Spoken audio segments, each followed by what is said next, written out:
नमस्कार। आज मैं बात करूंगा आईएएस जितेंद्र कुमावत जी के बारे में, जिनका 412वीं रैंक के साथ इस बार आईएएस के लिए सिलेक्शन हुआ और वो हिंदी माध्यम से हैं। और ये बात इसलिए महत्वपूर्ण नहीं हो जाती कि कुछ विशेष अनोखी बात मैं उनके बारे में बोलूँगा, जो चटपटी बात ना मेरी आदत है कि मैं चटपटी बातें करूँ।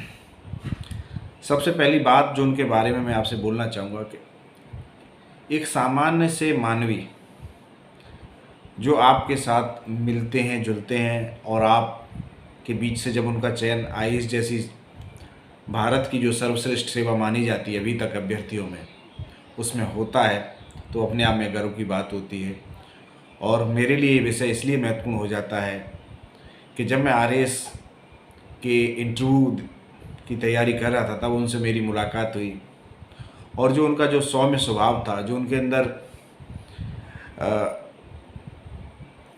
एक सच्चाई जो झलकती थी, वो कहीं ना कहीं उसने मुझे अट्रैक्ट किया उनकी तरफ और उनको भी मेरी तरफ अट्रैक्ट किया और हम दोनों एक आपस में कुछ मित्र रहे और कभी कभी छोटी मोटी चर्चा उनके साथ हुई। तो ये बात इसलिए मैं आज कर रहा हूँ आपसे क्योंकि जो अभ्यर्थी अभी आरएएस की तैयारी कर रहे हैं, जो अभ्यर्थी अभी सब इंस्पेक्टर की तैयारी कर रहे हैं, जो अभ्यर्थी अभी यूपीएससी लिख रहे हैं, तो ये बात आपको ज़रूर समझना चाहिए कि समय के साथ आपकी तैयारी का लेवल बढ़ता है यदि आप उसमें लगातार अनवरत प्रयास करते हैं। तो दूसरा, आपको किसी भी स्थिति में यदि आप एक परीक्षा में असफल हो जाते हैं तो इसका मानक ये नहीं है कि आप किसी अन्य परीक्षा में भी सफल नहीं होंगे। उनका आरएएस में ठीक से चयन नहीं हो पाया, हालांकि वो इंटरव्यू तक गए पर लेकिन उसके बाद वो शायद चयन नहीं हुआ। तो ये चीज़ बताती है कि कहीं आप एक जगह असफल हो जाते हैं तो ज़रूरी नहीं है कि आप जीवन भर असफल होते रहेंगे। तीसरी बात यह है कि आपके अंदर यदि खुद के ऊपर आपको विश्वास है, मेरी उनके साथ कई बार चर्चा हुई तो उन्होंने ये कहा था कि सर मैं आरपीएससी और यूपीएससी के चक्कर में पड़ गया हूँ और लगता है मुझे कि मैं यूपीएससी को छोड़ रहा हूँ।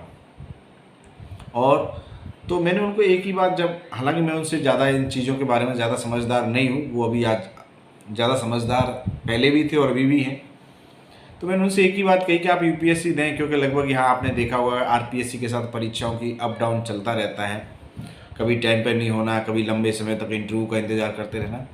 तो इसी बीच उन्होंने यूपीएससी को अब फुली तरीके से अटैम्प्ट किया और उनका फाइनली जो सिलेक्शन हुआ, ये अपने आप में ये बताता है कि आप अपनी तैयारी चाहे आरएएस के लिए करें, ये जाया नहीं जाती है। नंबर एक बात, इस बात को ध्यान रखना, कुछ कमियां रहेंगी, उन कमियों को आप सुधार लें तो आप इस परीक्षा में भी, जो परीक्षा आप दे रहे हैं उसमें भी और किसी और परीक्षा में भी वो काम जरूर आती है। साथ साथ ये भी ध्यान रखना है कि इस यात्रा में आपको बहुत सारे ऐसे लोग मिलेंगे जिनको आप नेगलेक्ट करेंगे। हो सकता है कि आप उन लोगों को ये समझें कि इसका तो कभी चयन होगा भी नहीं, तो ये गलती कभी ना करें। लोगों से मिलें, लोगों से रिश्ते बनाएं। इस यात्रा की सबसे महत्वपूर्ण बात यह है कि आपके जो रिश्ते हैं, आपके खुद के पद पे रहने से भी जो वो चीज़ें जो कभी आप अपेक्षाएं रखोगे वो पूरी नहीं होंगी यदि आपके रिश्ते अच्छे नहीं हैं। क्योंकि अभी हाल ही में मैंने कई चीज़ें महसूस की कि आपके यदि रिश्ते अच्छे हैं लोगों से, आप लोगों के साथ अच्छे से नेटवर्क बना के रखते हैं, लोगों को तवज्जो देते हैं, हाँ ठीक है, इससे कई बार आपको इमोशनली हर्ट होता है, पर लेकिन आप ये ज़रूर ध्यान रखना, ये आपको काम बहुत आते हैं, ये आपको मदद करते हैं। तो आप भी लोगों से मिलिए, इस यात्रा के दौरान खूब सारे मित्र बनाइए। कुछ लोग चयनित हो जाएंगे, कुछ लोग चयनित नहीं होंगे, पर लेकिन जो चयनित हो जाएंगे वो भी किसी न किसी माध्यम से आपकी सोसाइटी में हेल्पफुल रहेंगे और आपके लिए भी हेल्पफुल रहेंगे, और जो चयनित नहीं होंगे वो भी खूब सारे हेल्पफुल रहेंगे। ठीक है।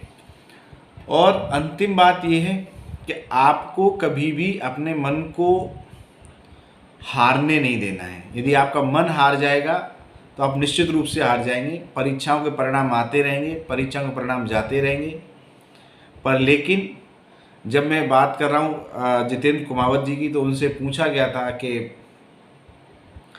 चाक का क्या प्रभाव रहा उनके ऊपर, चाक का क्या प्रभाव रहा यदि मानवीय सभ्यता में। तो उन्होंने एक बहुत अच्छा सा सरल सा जवाब दिया कि चाक के आने के बाद बर्तनों की सिमेट्री में सुधार हुआ और उसका उत्पादन तेज हुआ।